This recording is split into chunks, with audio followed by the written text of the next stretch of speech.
Hello, everyone. I'm Teresa Zingari, President of the Unitarian Universalist Animal Ministry, also known as UUAM. I'm joining you today from my home in a suburb of Minneapolis on the traditional and current lands of the Anishinaabe and Dakota peoples. My pronouns are she, her. For those who can't see me, I'm a white woman in my 60s wearing one of our wonderful UUM t-shirts. I invite you to introduce yourself in the chat and share with us where you're from so we can start building our community together. Welcome to UUAM's annual celebration and blessing of the animals. Each year we gather to honor the incredible diversity of life on this planet and the deep connections we share with all living beings. This year's celebration feels especially meaningful as we Unitarian Universalists have recently reaffirmed our shared values through the new Article 2 of our bylaws, which states, "We honor the independent web of all existence. With reverence for the great web of life and with humility, we acknowledge our place in it. We covenant to protect Earth and all beings from exploitation. We will create and nurture sustainable relationships of care and respect, mutuality and justice. We will work to repair harm and damaged relationships." These words beautifully express the heart of today's gathering. As we move through the service, I invite you to reflect on your own relationship with the beings who share your life, those who've lived with you, those you've met at sanctuaries, and those you encounter in the natural world. For me, that includes remembering the precious animals who've been a part of my journey and my current companion, Wabi Sabi, a cat who may make a guest appearance if she feels so inspired. May this celebration renew our reverence, compassion, and commitment to all beings, and remind us that when we care for them, we also care for the earth and for ourselves.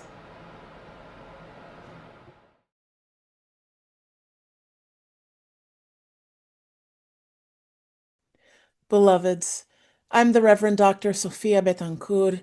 I'm Service President of your Unitarian Universalist Association, and it is my joy today to bring you greetings from the Unitarian Universalist Association as you celebrate this blessing of the animals service. This tradition, which of course has roots in our Catholic siblings' liturgical year and its connection to the work of St. Francis of Assisi, has grown into a beautiful annual tradition in Unitarian Universalism as well, one that not only allows us to bless and celebrate and uplift our relationships with all sorts of non-human animals, it also serves to remind us of the covenant that lives at the center of our faith, to these beloveds, to those relationships, to the well-being of all. I come with celebration on this day with Jasper, my beloved cat, in my heart, and the relationship that we get to form with each other, but also I come with profound gratitude, not only for this type of celebration, but for the work and commitment to environmental justice, to climate justice, to right relationship that lies at its center. For all those who are central to the work of the UU Animal Ministry, let me offer my very particular gratitude and praise for your work in our recent shared values language, particularly around the work of interdependence. When we came together to talk about the new shared values of Unitarian Universalism and how interdependence itself lives as a core, foundational value we hold as a Unitarian Universalist community, it was our UU Animal Ministry that helped us expand our language to the following. We proclaim that we covenant to protect Earth and all beings from exploitation. We will create and nurture sustainable relationships of care and respect, mutuality and justice. We will work to repair harm and damaged relationships. What does this mean for us as Unitarian Universalists? I think it echoes back to our beloved principles, which may not be in our bylaws any longer, but are still very much in the fabric and life of our tradition, where our principle talked about the interdependent web of all existence of which we are a part.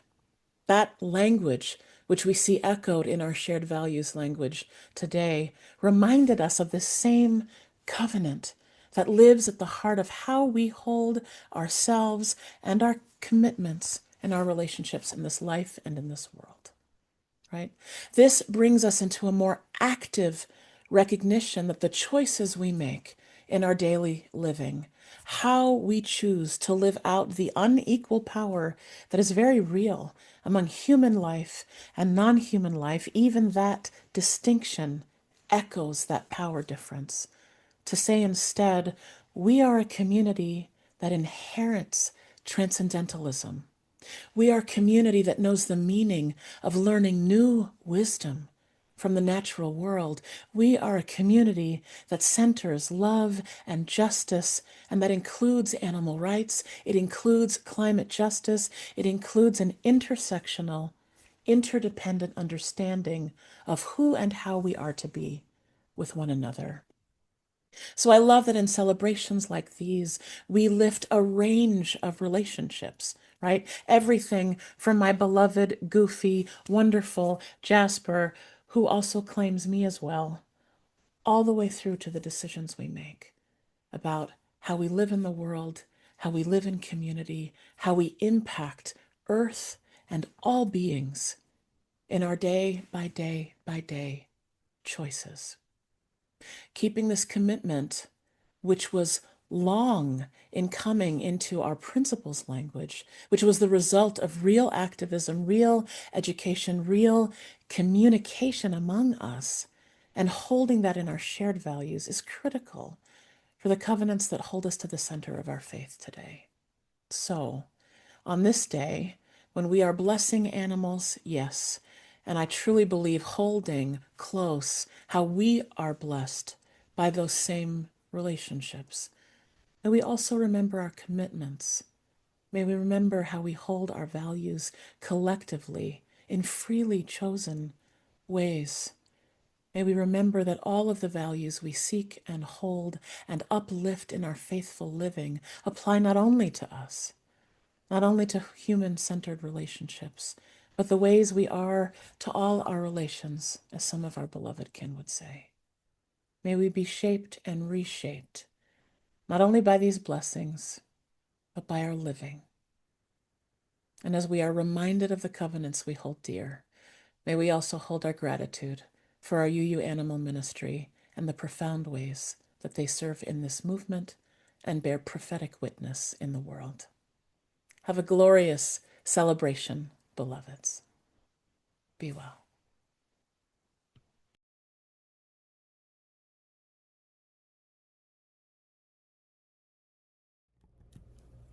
Hi, everybody. My name is Russell Elevin. I'm a UU minister and serve as chaplain to the UU Animal Ministry. I'm a white male about 60 years old with a white beard. I'm a left arm amputee. I use round eyeglasses and am wearing a light blue sports coat with a light blue collared shirt.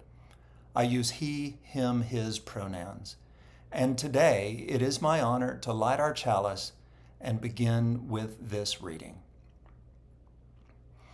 We light this chalice in honor of the animal realm, furred and hooved, two-legged, four-legged, many-legged, fanged and clawed, gentle and fierce, wild and tame.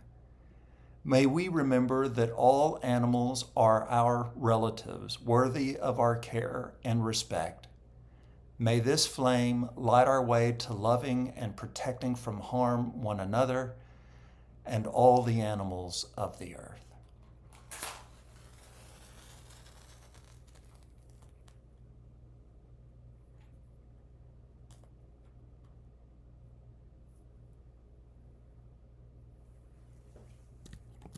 May we begin. Dum ba doo doo dum ba doo doo dum dum dum ba dum dum dum. Large creatures, small creatures, and short and tall creatures come now to sing and praise. Young creatures, old creatures, and hot and cold creatures come now to sing and praise. Sing peace.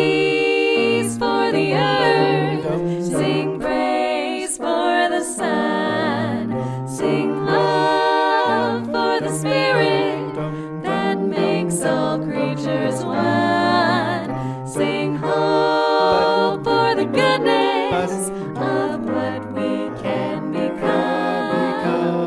Let all creatures sing and praise.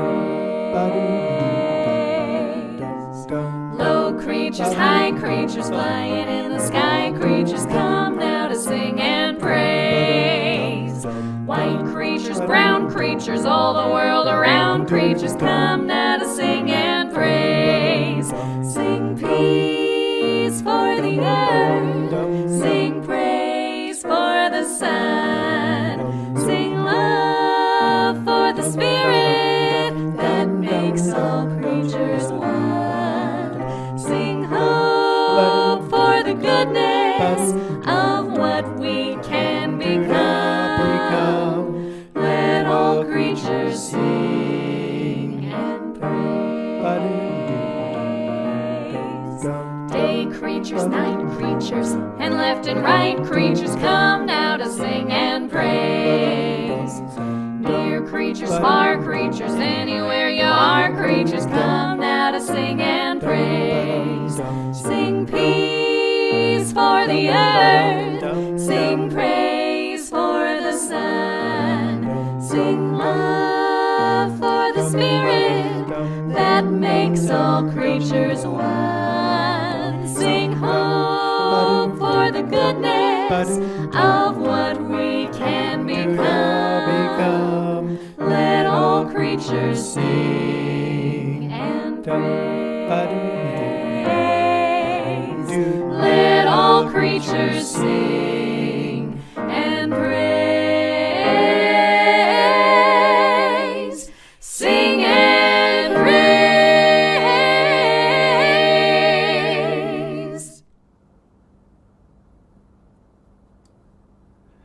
Sing love for the spirit that makes all creatures one. Friends, I am John Gibb Millspaw, Unitarian Universalist minister, and I have the privilege of serving as Executive Director of the UU Animal Ministry. For our participants with visual impairments, I'm a cis white man with brown hair and a beard, about 50 years old, wearing a bright blue shirt and a ministerial stole, seated on a living room couch next to my medium-sized black dog, Molly. Today, I join with you to celebrate not just companion animals, but the trillions of animals with whom we share the planet, and to bless our relationship with them. Helping us in our celebration will be our featured presenter, UU Minister Reverend Gary Kowalski. Gary was born in Tulsa, Oklahoma, where he attended Sunday school at All Souls Unitarian Church, the very congregation where, much later, he was ordained to Unitarian Universalist ministry. After graduating from Harvard College and Harvard Divinity School, Gary's calling led him to serve congregations across the country, including 2 decades in Burlington, Vermont. There, alongside his wife, public defender Dory Jones, he raised 2 kids and built a life rooted in both justice and compassion. In his ministry, Gary not only guided his congregations through times of celebration and grief, but also advocated for civil rights, championed marriage equality, and wrote 8 highly regarded books, including The Souls of Animals, first published in 1991 and still available as an ebook, and Goodbye Friend, Healing Wisdom for Anyone Who Has Ever Lost a Pet, which remains in print 28 years after publication. His works have been translated into many languages and praised by luminaries such as Stephen Jay Gould for their mix of humility and wonder. Animal advocacy is a hallmark of Gary's ministry. He became involved with UFIDA, as UUAM used to be known, shortly after its founding in the mid-1980s, later serving as president in the late 1990s and early 2000s. He even took me under his wing those decades ago, and though we shared the title and work of UFIDA co-presidents, he was the experienced mentor, and I was his acolyte. With Gary's guidance, UFIDA brought prominent animal advocates to speak to the UUA General Assembly, including Ingrid Newkirk, Cleveland Amory, Tom Reagan, and Howard Lyman. Later in life, Gary and Dory moved to Santa Fe, New Mexico, where Gary volunteered as a volunteer firefighter for 7 years before hanging up the hose to pursue other interests. Today, he teaches English as a second language to aspiring U.S. citizens, continuing his lifelong commitment to service. Gary's journey has always been animated by a sense of kinship with all creation, a conviction summed up by his own words. He writes, "It is an article of faith for me that we are not separate. We human beings are animals, not separate or superior to other forms of life, but branches off an old and wondrous family tree, sharing in the depths of mind and spirit that are the depths of nature itself." End quote. The intertwining of spirit, compassion, and justice defines Gary's enduring legacy. For those who appreciate a visual description, Gary, who you're about to meet, is a bald white man about 70 years old, who over his jacket and tie will be wearing a colorful ministerial stole depicting a panoply of animals. He stands in front of a white wall with abstract art to his right, brightly illuminated by sunlight streaming in from a high window. It is my honor to introduce Reverend Gary Kowalski. In the beginning, the old stories say, when the heaven and the earth were in formation, before there was anything at all, a great darkness lay upon the deep, and a mighty wind moved over the void. And a voice said, "Let there be light," and the incandescence of a billion galaxies fluoresced into existence. And the Creator saw that this light was good, bright and shiny, and moving at 186,000 miles a second through all of time and space. And so God decided to make some more of this stuff, everything emerging in one blinding flash, hydrogen first from the great radiance, and then carbon and oxygen and nitrogen, all the building blocks of life, which were created, baked in the bellies of exploding stars. And from these ingredients, then, the seas were laid down, and the hills and mountains and forests that on each successive day were filled with unimaginable creatures, tigers in the jungles of Asia, buffalo on the great plains of the American Southwest, and birds that darkened the skies in their migrations. And on the continental shelves of the oceans, the coral reefs were formed, where the sea turtles fed on the shallow bottom grass. Each day, the Creator labored, these old legends say, and each day, the Creator saw that the earth was good. It was an excellent habitation. No part of it was superfluous.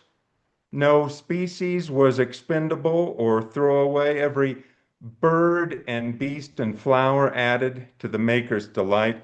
Everything was of superior quality, the old myths say. And then on the sixth day, God made people and blessed the whole creation and gave people the green growing plants to eat, because at least in the beginning all beings lived in peace and none preyed upon the other. And then God rested and blessed it all again, because it was such a fantastic world. And this is what it means to bless and to be blessed, to feel this outpouring of wonder and gratitude just to be here, just to be alive, because the word bless is related to bliss. And one dictionary connects them both with the word blithe, which means upbeat or exuberant. To be blessed, to experience a sense of bliss, means to be deeply happy, joyful, just to be alive, just to exist, just to wake up one more day and be part of this stupendous creation. Don't animals teach us about blessing, about joy?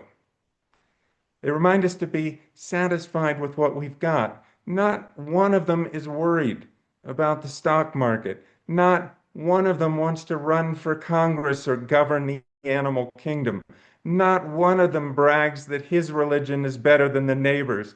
Not one torments themselves with unanswerable questions or riddles like, after I die, then what happens? Because for them, each day is sufficient.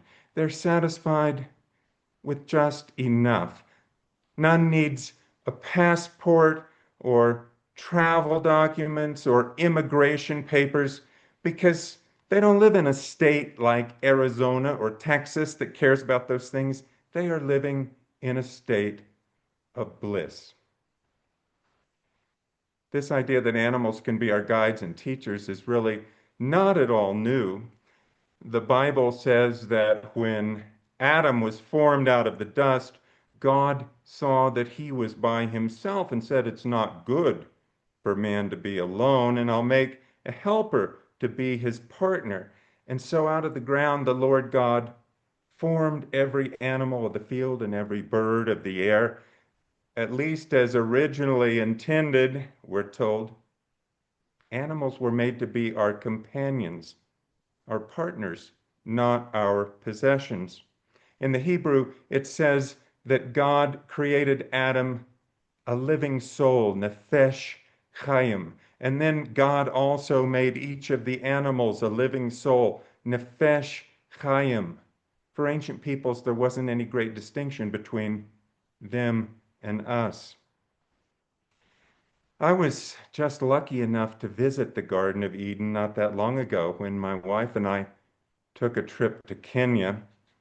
Every day our Maasai guides drove us out in the morning into that vast savanna not far from the Olduvai Gorge in Africa near the Great Rift Valley, where Homo habilis originated 2 million years ago. Every day we traveled from sunup to sundown through these vast herds of wildlife, elephants, zebra, hippos, baboons, wildebeests, giraffes, hyenas, big cat, ostrich, so many animals that my camera couldn't stop clicking. And I thought, this is where our species and where our big brains evolved or co-evolved in this gigantic zoological park, our minds immersed in this larger than human world where animals became woven into our psychic universe. So it was in the late Stone Age when women and men moved out of Africa and began to paint on the walls of the caverns where they lived in southern Europe. 20,000 years ago in the Paleolithic, our Cro-Magnon forebears were decorating the ceilings of their caves with these incredible images of stag and ibex and Arctic pony. When I was a kid in grade school, I was taught that these people were practicing some kind of sympathetic magic, that they were doing these drawings for success in the hunt. But that was all wrong. Now we know that the only animals that these people ever hunted were the reindeer, who during the last ice age functioned for them a little like the buffalo did for the American Plains Indians. They used everything from the hoof to the hide and the hair. But there are actually very few images of reindeer at Lascaux. Instead, there are these larger than life-size paintings of rhinoceri and lions and bison. One of the image pictures a buffalo that's 17 feet long. So these people were not drawing animals that they hunted. Instead, these were the creatures that they gazed upon, that they adored, that they worshiped and reverenced for their strength and vitality and their grace. They were the embodiments of the very mystery of life itself. Even as they depart our world, the beasts and the birds remain part of our inner landscapes. Children, for example, have a built-in affinity for animals. Preschoolers, psychologists tell us, dream about wild things almost every night, as though some natural menagerie inhabits their inner unconscious landscape. And oddly, it's bears and snakes and wolves and wildcats and other fearsome creatures that predominate. Then, as we age, this wild rumpus begins to subside so that adults rarely dream of animals at all. Yet every child that's born has biophilia written into its DNA. After all, we don't just share 99% of our genetic code with chimps. We also have over 17,000 genes in common with dogs, orthologs, as they're called, passed along through vertical descent derived from our common ancestor. Our humanity is melded and molded with that of other living creatures, which is why almost all the great religious traditions teach us to regard animals as our kindred, to treat them with kindness and respect. One of my favorite stories in this regard comes from the holy book of the Hindus, the Mahabharata. The Mahabharata is about as old as our Hebrew Bible. It's certainly older than the Christian, and it's much, much longer than either one. It contains stories within stories, like the Bhagavad Gita that inspired Gandhi. It's this sprawling tale of kings and dynasties and battles and successions. But at its core, it's a story of pilgrimage, of a search for enlightenment, for wisdom, for immortality, for self-realization. And the hero of this story is called Yudhishthira.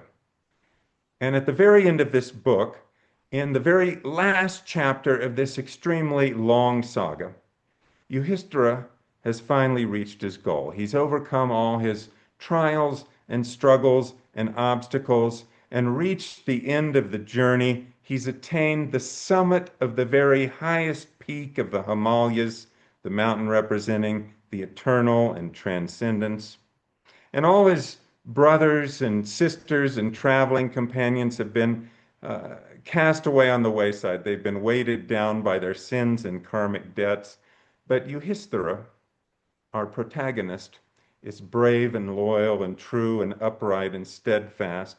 And so he finally reaches the tippy top of the mountain, the very pinnacle. And there at the top he finds Indra, the king of the gods, waiting for him with a golden chariot. And Indra says to Yudhishthira, "Well done, congratulations, my good man. You've come all this way. You've made it to the top of the pile. You've proved yourself worthy of paradise, and come just step inside this chariot and we'll be on our way into the realms of bliss." But Indra says to Yudhishthira, I have to say this one thing though. I see that you've brought a dog with you. And I'm sorry to tell you that we have a very strict rule here. There are no dogs allowed in heaven because they are not worthy of immortality. And so I'm afraid you're just going to have to leave your dog outside the pearly gates while we go up in this chariot. And then Yudhishthira complains to Indra. He says, well, this dog he's been with me through thick and thin. He's been brave and loyal and true and faithful. I can't just leave him out here sitting by himself. That wouldn't be compassionate. And compassion is the central teaching of the Vedas, our oldest, most sacred scriptures. But Indra insists that a rule is a rule, that no dogs are permitted in paradise. And Yudhishthira responds, well, if that's the case, then I guess I'm just going to have to stay out here. You get back in your chariot and go where you came here, because I'm staying here with my canine companion. So Yudhishthira sacrifices his one chance at immortality to stay out with his beloved friend. And of course, this has all just been the final test. This is the final ordeal to measure the mettle of our hero. The dog, whose name is Savannah, morphs at this point into a deity, and ascends into the night sky to become the dog star that we call Sirius, the brightest star in the heavens. And Euhisthra likewise ascends with Indra into the celestial realms of perfection and delight. So man and mutt enter into paradise together. Of course, it's just a myth. It's just a legend. It's a story like the creation stories of Genesis. But it does contain this deeper truth that it's in these bonds we share with our animal friends, in the unconditional love and loyalty and affection we experience there, that we mortals get a little taste of bliss, a little glimpse of what heaven must be like. Hello, everyone. I hope you're finding today's celebration and blessing of the animals both uplifting and meaningful. It's truly our joy at UUAM to offer this gathering as a resource for our wider community of compassion. UUAM is made up of Unitarian Universalists and friends who share a deep commitment to kindness and respect for all beings. Our work happens at both the national and local levels. And across the United States and Canada, we support dozens of UUAM chapters that engage their congregations in animal justice and care, from education and advocacy to hands-on projects in their local communities. We provide monthly opportunities for connection, grants to fund their work, and resources to help them thrive. At the national level, we host programs that deepen understanding and action, such as our online pet loss support group, virtual events on animal issues, and our annual $1,000 Albert Schweitzer Sermon Contest, which celebrates messages that connect UU values with compassion for animals. This year, we also released Embracing Interdependence, a new discussion guide to help UUs explore what Article 2 of our bylaws, which UUAM helped get passed, means for our shared covenant to protect Earth and all beings from exploitation. You can learn more and access recordings of past programs anytime at uuam.org. None of this would be possible without the generosity of people like you, those who recognize that our relationships with animals reflect the best of our UU values. Your support helps us expand our programs, reach more congregations, and inspire compassionate action across our movement.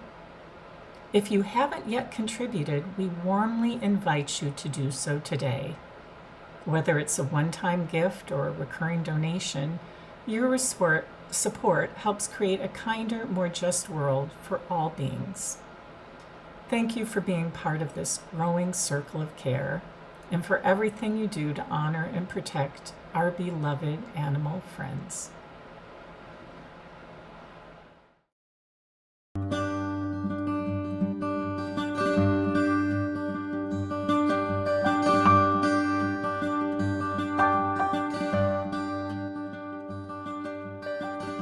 The sun, she rises over all creation, large and small, each and all, each day.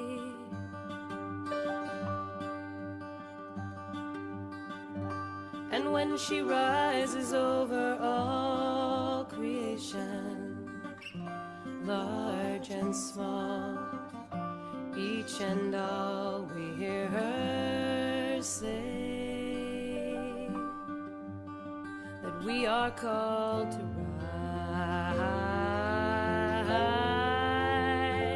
and feel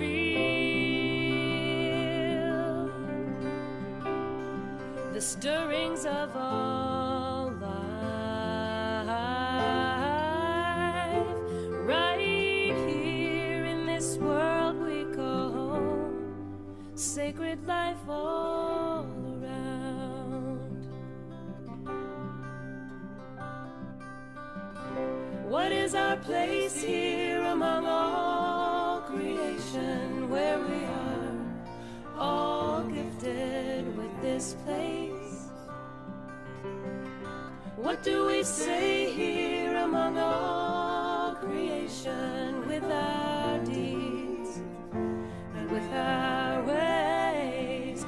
Do we dare to rise? Do we dare to see the widening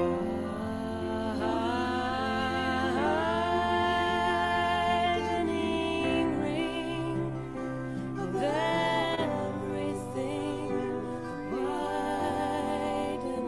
ring of everything we claim,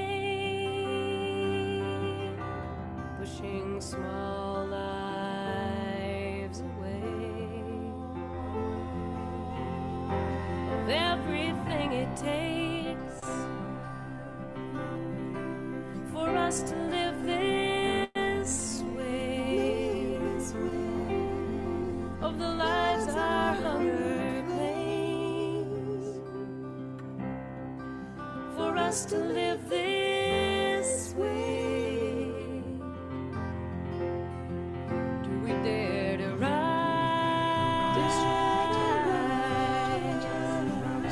and feel all alive?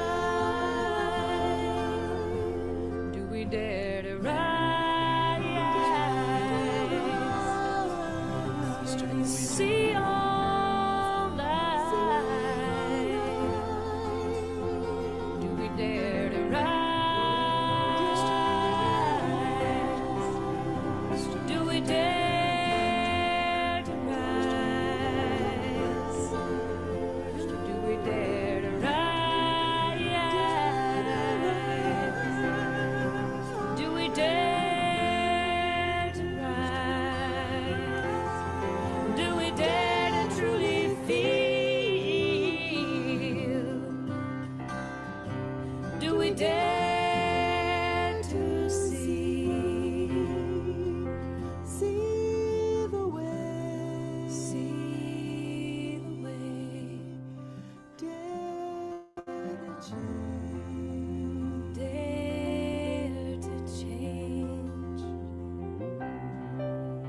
See the way. See the way that the sun she rises over all creation, large and small, each and all, each day.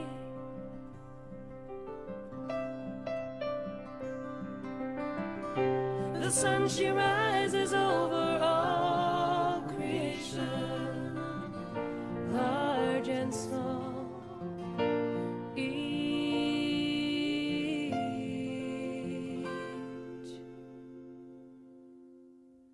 and all.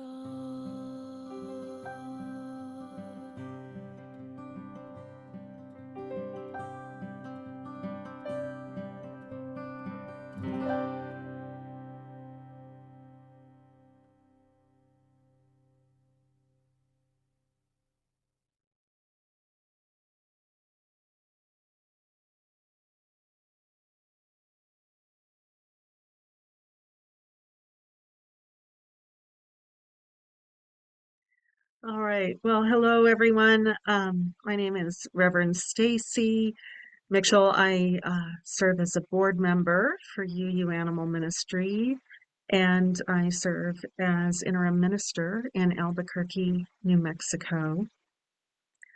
And my pronouns are she, her. And for those who are sight impaired, I have reading glasses, shoulder length, brownish hair, in my 50s, and very happy to be with you all today. So this is where we share our joys and concerns, and I would invite us now to take a moment to call to our minds and hearts those animal companions who are dear to us and who have died. We can take pause to remember these beautiful beings who are no longer with us physically. We give thanks for their uniqueness as individuals. And when we think back to the complexity of their lives and the challenges they faced, we hold our faith and support them with caring compassion. And despite any hardships they may have faced, they knew that they were loved just as they loved us. They were a blessing on this earth, and now they live in blessed memory.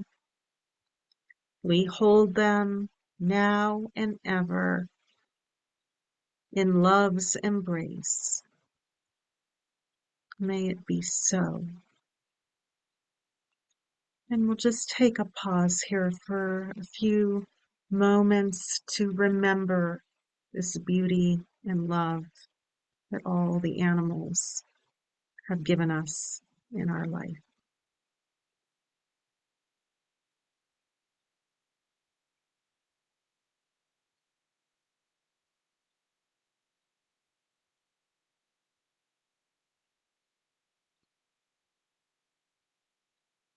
With love for animals known and unknown in our hearts, we come to the moment in the service where we are invited to write your joys and concerns for animals into our Zoom chat.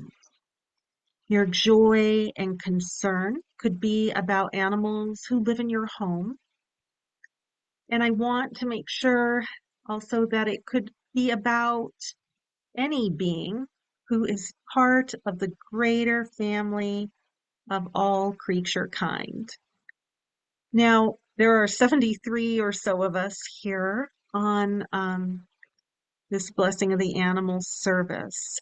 So I don't know if I'll be able to read everything out loud, but I will read out some of the joys and concerns that you write. But all of them, as we read them collectively together, will be held in our hearts. So if I don't get to reading all of them, we will be able to collectively read them together. And so, yeah, I welcome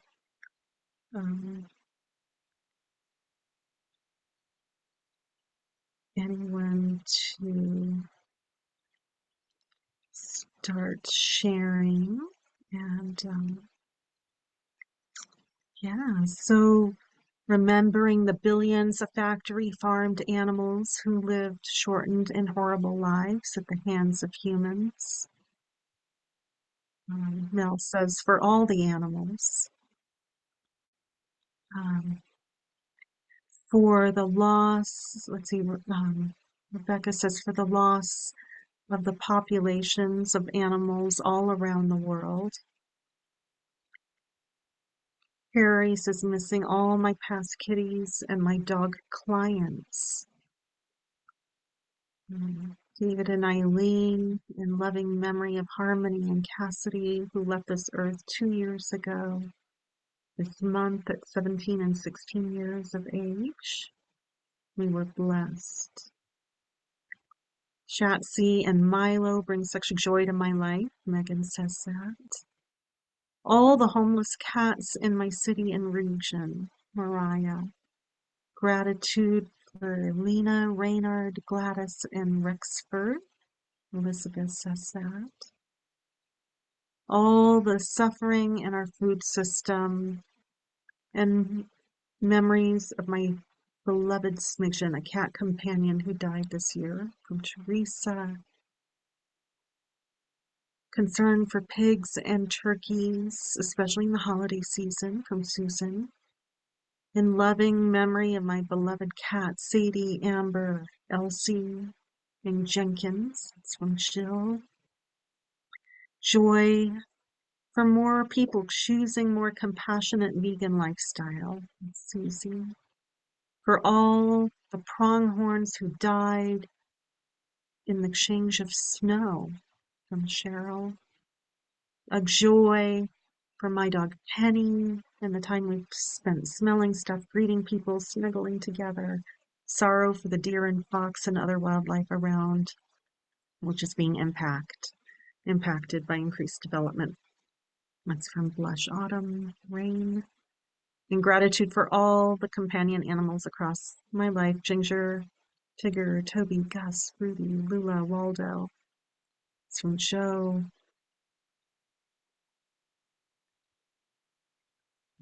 What a joy to have living cats and memories of loving dogs, from Rebecca. Joining the many here who express the horror and terror of our food system. Horror of it, Margaret. Gretchen says, Reverend Dr. Laura Kim Joyner, for all the work she's done saving parrots and their environment. Susan, for current animal companions, Gwen, Jigs, Hank, and Vera, bringing so much joy every day. K.S. Stanley, joy for a 2-month-old injured opossum and getting it to a wildlife rehabilitator. It's doing well. Mariah, all the animals in danger by roads and cars. And we have a photo of the opossum. So I will stop there, but you can still share with each other in the chat.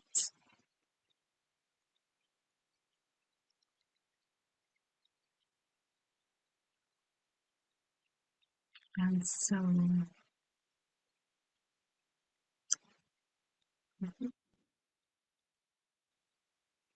with may all our joys and concerns that have been spoken here this afternoon and those that remain unspoken, known only to those who hold them close. May all these joys and concerns be enfolded in the warmth of this community of Unitarian Universalists and friends who love animals. And may our warmth extend in sympathy and compassion to all beings who are hurting in our wider world. And it be so, and amen. And I'd just like to share some words from our beloved, recently passed Dr. Jane Goodall. She said, "We're not, after all, separate from the animal kingdom. We are a part of it." So let us remember those words as we remember the animal sorrows as our sorrows, their joys as our joys. They are blessings to us, and for these beautiful blessings of the animal world, we do give thanks. May we see the gifts of all the animals of which we are a part today and in our days ahead. May it be so, and amen. And now I think we'll be hearing from fellow board member Irene Kim. We remember Albert Schweitzer as a legendary figure, Nobel Prize winner, physician, theologian, missionary in the heart of Africa. Irene, we're having a little trouble hearing you. Could you speak a little louder? Or maybe get a little closer to the microphone? Okay, sorry about that. Even while still a young child, Albert felt compassion for the animals around him. He writes, "As far back as I can remember, I was saddened by the amount of misery I saw in the world around me. Youth's unqualified joie de vivre I never really knew, and I believe that to be the case with many children, even though they appear outwardly merry and quite free from care." He would daily throw out crumbs for the sparrows in the neighborhood. He noticed that one sparrow was injured so that it had difficulty getting around. But he was interested to discover that the other sparrows, apparently by mutual agreement, would leave the crumbs which lay nearest their crippled comrade so that he could get his share undisturbed. Later, he would write, "It was quite incomprehensible to me, this was before I went to school, why in my evening prayers I should pray for human beings only. So when my mother had prayed with me and had kissed me good night, I used to add silently a prayer that I had composed myself for all living creatures. Join me now in reading the animal prayer of Albert Schweitzer.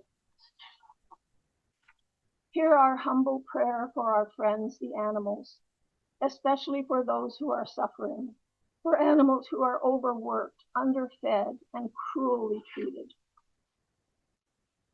For all the creatures in captivity who beat their wings against bars, for any who are hunted or lost or deserted, or frightened or hungry, and for all who are put to death. And for those who deal with them, we ask a heart of compassion and gentle hands and kindly words. Make us ourselves to be true friends to animals, and so to share the blessings of the merciful. Amen. This is Russell, the UUAM chaplain, and as our service concludes, I will extinguish the chalice. Please don't forget Reverend Kowalski will graciously be available for discussion after the chalice is extinguished. We'd love for you to stick around if possible. As we bring this time of blessing to a close, may we carry with us deepened awareness of the sacred bond we share with all beings who walk, crawl, swim, and fly. May the love we feel for our animal companions open our hearts wider to the vast family of life.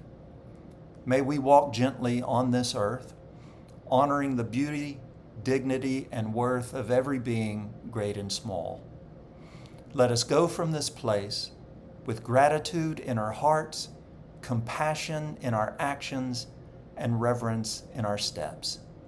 May we be a blessing to the animals, as they have surely been a blessing to us. Go in peace.